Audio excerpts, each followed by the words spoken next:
You finally meet someone who's good for you. Someone kind, stable, emotionally available. Everything you said you wanted. And the first thing you do? Start looking for the exit. You don't sabotage good relationships because you're broken. You sabotage them because they're asking you to believe something you've spent your entire life disproving, that you're worth staying for. And in the next 7 minutes, I'm going to show you exactly why you destroy the thing you want most. This isn't about bad luck. It's about what good love threatens to reveal. Here's how it starts. You meet someone who actually shows up. They text back, they make plans, they follow through, they're consistent. And instead of relief, you feel panic. Because your nervous system doesn't recognize this as safety. It recognizes it as danger. Everything in you starts scanning for the catch. Why are they being so nice? What do they want from me? When are they going to leave? So you start testing. You pull back to see if they'll chase. You pick fights to see if they'll stay. You share your worst parts to see if they'll run. Not consciously, but compulsively. Because somewhere deep down you need to prove that everyone leaves eventually. And if they're going to leave, you'd rather control when. Psychologically, this is called self-fulfilling prophecy. You're not predicting rejection, you're manufacturing it. Because the alternative, believing you could be loved without earning it, feels more dangerous than being alone. Here's what most people don't understand. You're not afraid they'll leave. You're afraid they'll stay long enough to see who you really are, and then leave. That's the rejection you can't survive. So you reject them first. You become distant.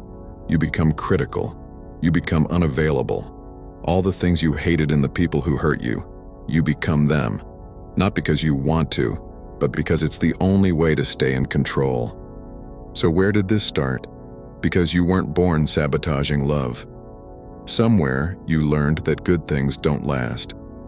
Maybe you had a parent who was loving one day and cold the next. So you learned, affection is temporary. Maybe you were abandoned by someone who said they'd never leave. So you learned, promises are lies. Maybe you were only loved when you performed. So you learned, love is conditional. And now as an adult, when someone loves you without conditions, your brain sounds the alarm. This doesn't make sense, there must be a cost. Find it before it's too late. So you start looking for evidence that this person will hurt you. And here's the cruelest part. You'll find it. Because if you look for reasons to leave, you'll always find them.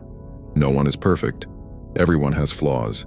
And when you're looking for an exit, every flaw becomes a deal breaker. They're too available, they're too interested, they care too much. But the real problem? They're asking you to trust. And trust is the thing that got you hurt before. Here's what's actually happening. Good relationships require vulnerability, and vulnerability requires believing you're safe. But your definition of safe got wired wrong. Safe, to you, is keeping people at a distance where they can't hurt you. Safe is staying in control. Safe is never needing anyone too much. So when someone gets close, really close, your system interprets it as a threat. And you do what you've always done to survive. You create distance. Sometimes it's dramatic. You cheat. You leave. You blow everything up in one fight. Sometimes it's subtle. You get busy. You stop sharing. You pick at small things until they become big things. Either way, the result is the same. You prove yourself right. See? I knew they'd leave. But they didn't leave because you're unlovable. They left because you made it impossible to stay. And somewhere beneath all the fear and the walls and the sabotage, you know that. And here's what this pattern costs you. You're never actually safe. Because the distance you create to protect yourself from pain is the thing that guarantees you'll be alone. You tell yourself you're protecting your heart, but you're not. You're confirming every worst belief you have about yourself, that you're too much, that you're not enough, that love isn't meant for you. Every good person you push away becomes more proof. And the lonelier you get, the harder you guard. Until one day you meet someone who doesn't chase you when you pull away. Someone who respects your distance. Someone who lets you go. And instead of relief, you feel abandoned, even though you were the one who left first. Because what you actually wanted wasn't distance. It was for someone to fight for you, to prove you're worth the difficulty, to love you despite yourself. But that's not how healthy love works. Healthy love doesn't chase. It doesn't fight to convince you of your worth. It simply offers itself and asks if you're ready to receive it. So what changes?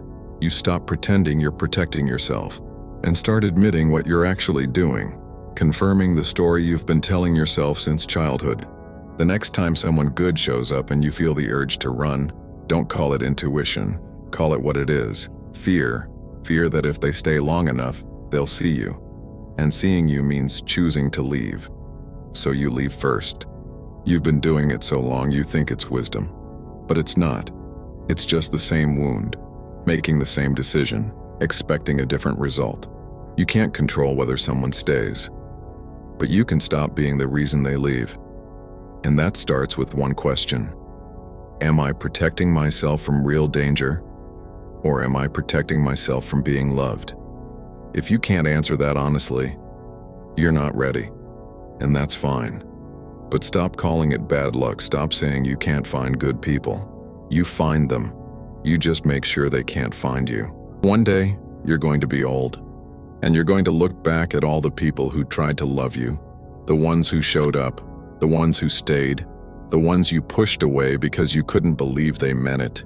And you're going to realize they did mean it. You just didn't let them prove it.